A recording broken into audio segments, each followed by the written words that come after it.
Everyone, welcome back to the channel. If you're new here, this is the place where we get real about chocolate in America. No sponsored content, no sugarcoating, pun absolutely intended. Today we're going deep on a topic that I know is going to ruffle some feathers.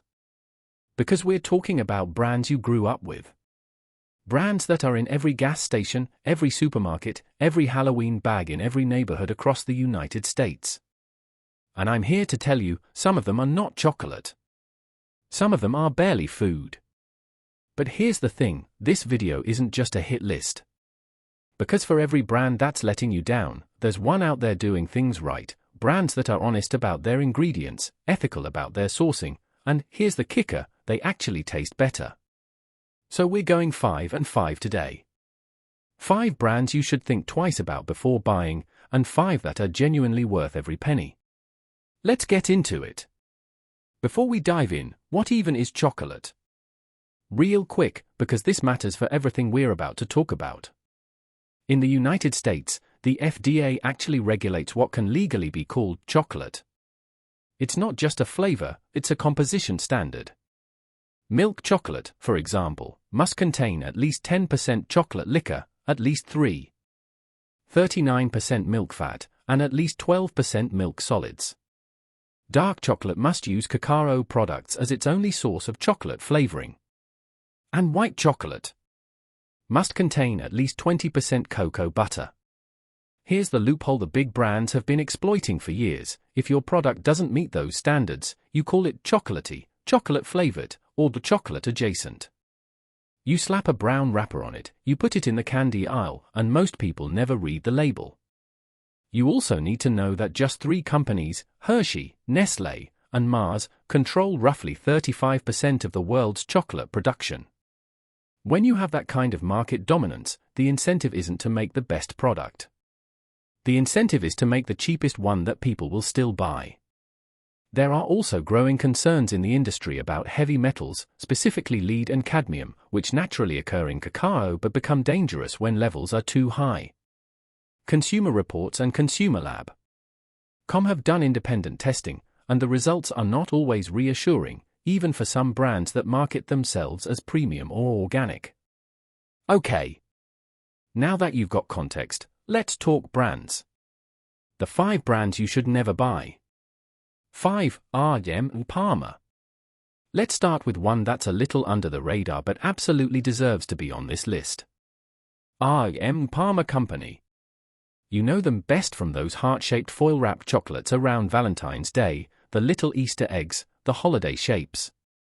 They look like chocolate. They're not chocolate. And I mean that literally. R.M. Palmer's products legally cannot be called chocolate. Their coating is made with ingredients like cocoa processed with alkali, vanillin, which is an artificial flavoring, and hydrogenated vegetable oil. The FDA won't let them use the word chocolate on the label, so they don't. They call it chocolatey for chocolatey candy. The difference between a real chocolate bar and an R.M. Palmer product is enormous, and the price is honestly not that much different.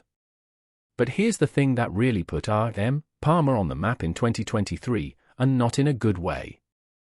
Their chocolate factory in Pennsylvania exploded, killing 7 workers and injuring 10 more.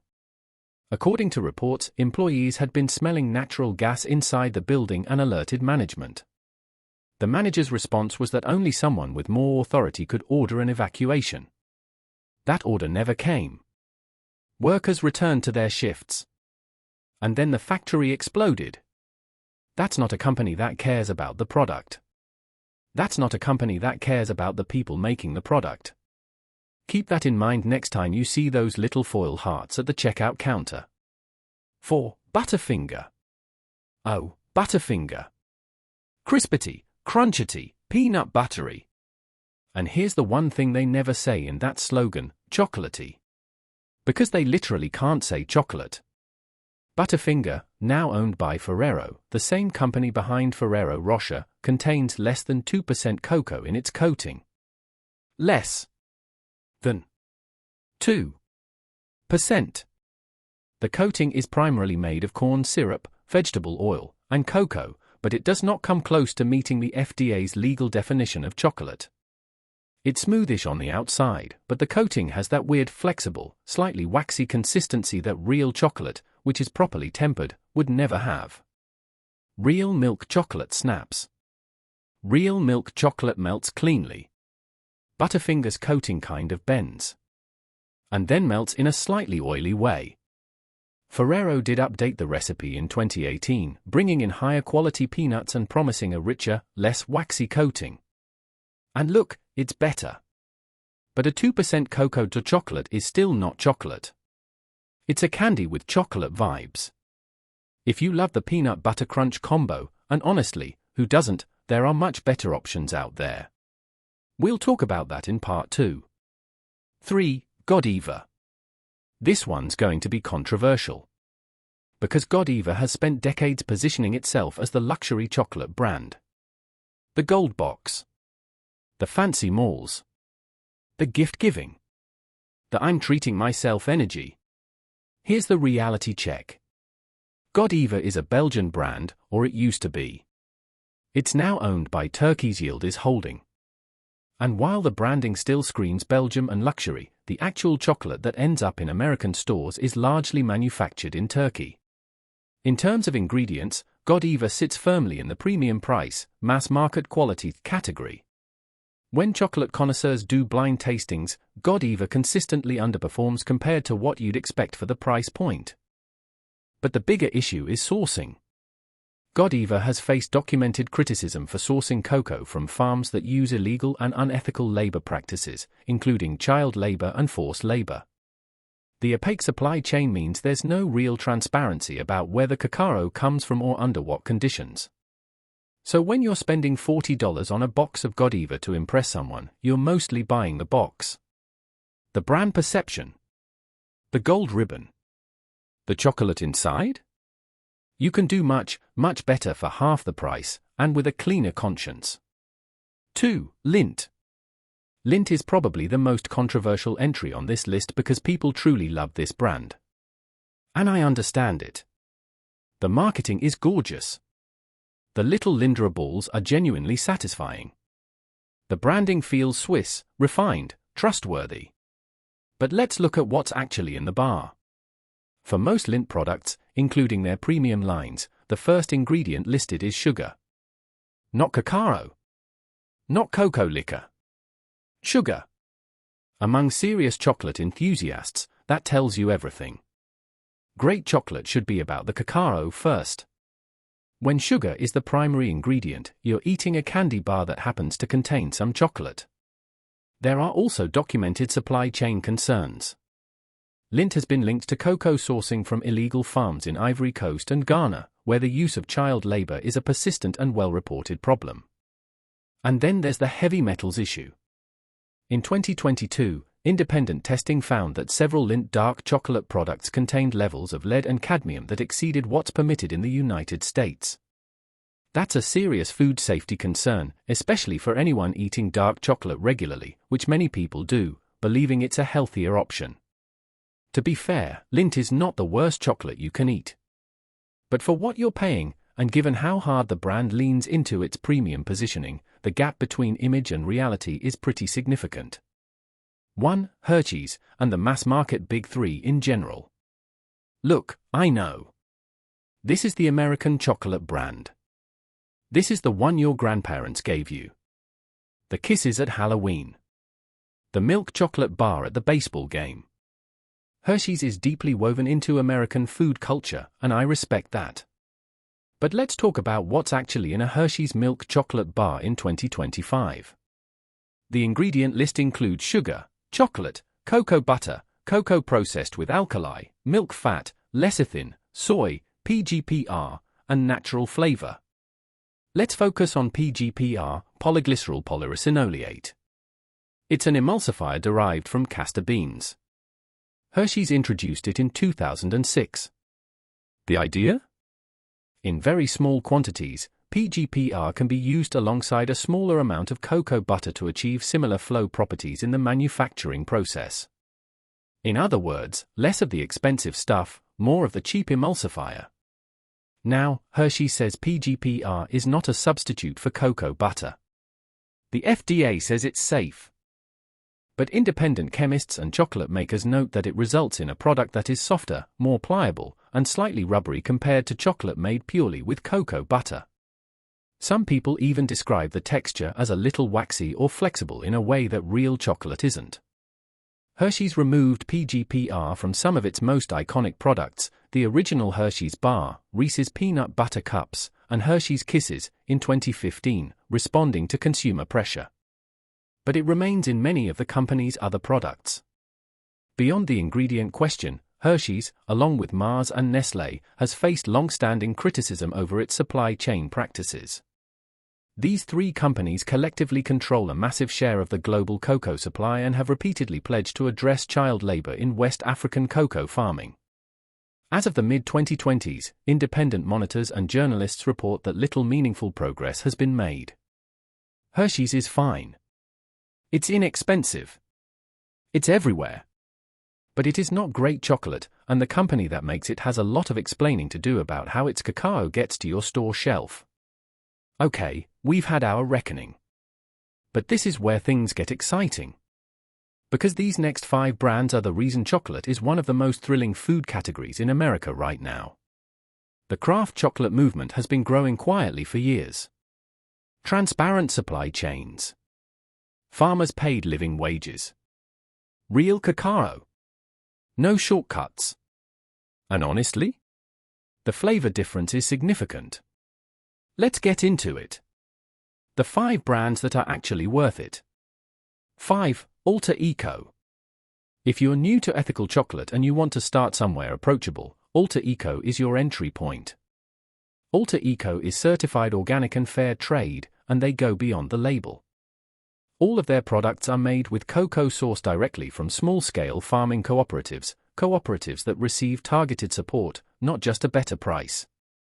Alter Eco works with farmers on food assistance, gender equality programs, and biodiversity initiatives.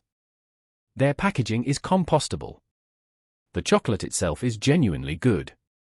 Their classic Blackout 85% bar, made with Ecuadorian and Dominican beans, has been praised by tasters for its smooth, velvety texture and notes of raisins and dried fruits. It's the kind of dark chocolate that has real depth without being aggressively bitter. You can find Alter Eco at Whole Foods and in a growing number of mainstream grocery stores across the country. Prices typically run between $4 and $6 for a bar. That's real money compared to a Hershey's bar, but you're getting real chocolate. The Sierra Club ranked Alter Eco near the top of their ethical chocolate assessment, giving it top marks in transparency, labor standards, land use, and chemical policies. That's not easy to achieve when you're operating at Alter Eco scale. 4. Divine Chocolate. Divine Chocolate does something that almost no other chocolate brand in the world does. The farmers who grow the cocoa actually own a piece of the company. Divine sources its cacao from Kwapa Kuku, a cooperative of cocoa farmers in Ghana.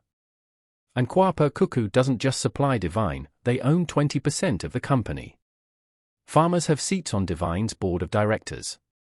When Divine turns a profit, the farmers share in it directly. That's a fundamentally different model from paying a fair trade premium and calling it a day. The practical result for you, the consumer, is that every bar you buy generates direct value for the people who grew the cacao.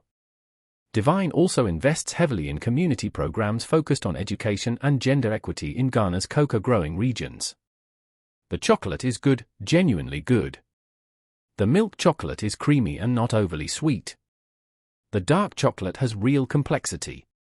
And the brand is widely available in the US through specialty grocery stores and online.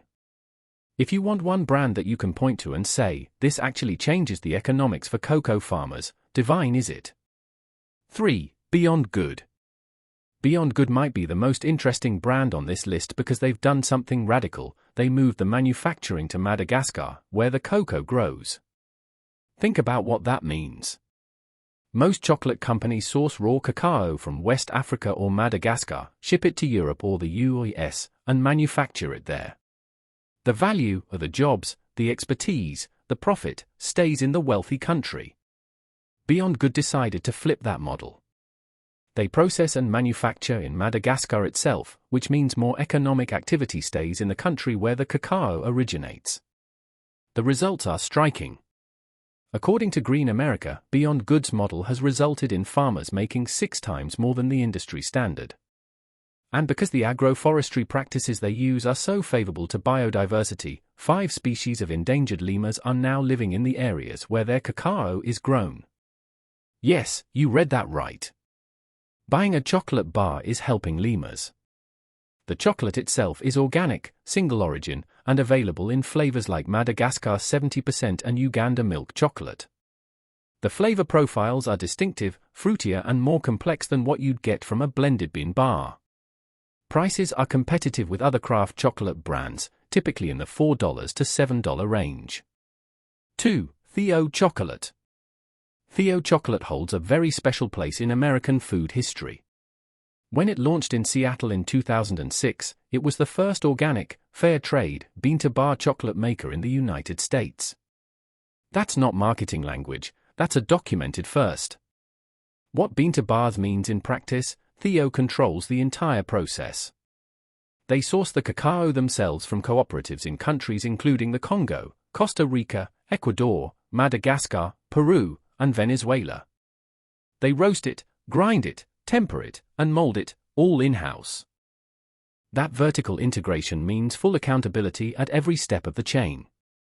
Theo posts their cocoa prices online and pays significantly above the conventional market price for their beans. They were building direct relationships with farmer cooperatives before it was a marketing trend. Important update: Theo closed their flagship factory store in Seattle's Fremont neighborhood in early 2025, following a merger with American Licorice Company in 2023 and the associated restructuring. However, Theo's chocolate bars continue to be sold online and in grocery stores across the country, including at Whole Foods, REI, and Kroger banner stores. The brand's commitment to organic and fair trade sourcing remains intact. One fair caveat: a 2022 Consumer Reports investigation found that some of Theo's darker bars exceeded California's maximum allowable dose levels for lead and cadmium. This is an industry-wide challenge with high cacao dark chocolate, not unique to Theo, but it's worth being aware of if you're eating large quantities of 85% plus bars regularly. Moderation, as always, is your friend. 1. Tony's Chocolonely. If you've been paying any attention to the chocolate world in the last few years, you know Tony's Chocolonely. And there's a reason for that. Tony's was founded by Dutch journalist Toon van der Groff, who set out to prove that it was possible to make chocolate without exploiting workers in the cocoa supply chain. The name itself, Chocolonely, was literally a reference to being alone in that mission in an industry that had long been reluctant to change. The bars are famously uneven on the inside, divided into irregular pieces as a visual statement about inequality in the cocoa supply chain. And the results back up the mission. In the 2025 Chocolate Scorecard, published by the global coalition Be Slavery Free, which evaluates over 60 medium and large chocolate companies, Tony's Chocolonely earned a score of 91%, ranking highest overall and in the top 2 in every major category assessed: traceability, living income, child and forced labor mitigation, climate and deforestation, and pesticide use. That is not a fluke. That is a company that has built ethical sourcing into its DNA from day one. Tony's goes beyond fair trade certification. They pay cocoa farmers above the fair trade minimum price. They maintain fully traceable supply chains. They know exactly which farm every batch of cacao comes from. They publish detailed annual impact reports that don't just celebrate wins, but honestly discuss failures and ongoing challenges. That level of transparency is extraordinarily rare in the confectionery industry. The chocolate is also delicious. The 70% dark chocolate bar is rich, well-rounded, with hints of red fruit and mild acidity. The milk chocolate is smooth and satisfying without being cloyingly sweet. And the flavor lineup: dark milk pretzel toffee, everything bar, almond sea salt, is genuinely creative. You can find Tony's at Target, Whole Foods, and many specialty stores across the country. Bars typically run between $4 and $6, which feels right for what you're getting. Is Tony's perfect? No, some critics have noted the company could do more on environmental reporting and vegan certification for its plant-based products. Tony's acknowledges they're still on a journey. But in an industry where most brands won't even tell you which country their cocoa comes from, Tony's is publishing supply chain maps on their website. That's the gold standard. And it's why Tony's is our number one. Okay, let's bring it all home. The chocolate industry in America is complicated. It's dominated by a handful of massive companies that have, for decades, prioritized cost efficiency over ingredient quality and supply chain accountability. The brands we grew up with, the ones that feel like comfort and nostalgia, are often not what they appear to be on the wrapper. But here's what's changed: you now have real choices. The brands in part 2 of this video, Tony's, Theo, Beyond Good, Divine, Alter Eco, aren't niche products you have to order from some obscure website. You can find them at Target. You can find them at Whole Foods. You can find them at regular grocery stores in most major markets. And the price difference? For most of these brands, you're talking about $4 to $6 for a bar that's genuinely better ingredients, better flavor, better ethics, than a $2 mass-market bar that's loaded with high-fructose corn syrup, artificial emulsifiers, and cacao from a farm nobody can name. The chocolate you buy is a vote. A vote for what the industry should look like. A vote for whether cocoa farmers get paid a living wage, whether their kids work in the fields or go to school, whether the companies profiting from their work are honest about it. So next time you're standing in the candy aisle, reaching for the gold box or the familiar brown wrapper, pause. Check the label. Ask yourself what's actually in this bar and where it came from. You deserve better chocolate. And so do the people who grew it. If this video opened your eyes to something, hit that like button. It genuinely helps this channel reach more chocolate lovers who need to hear this stuff. And subscribe if you want more deep dives into the world of American chocolate. We've got a lot more coming.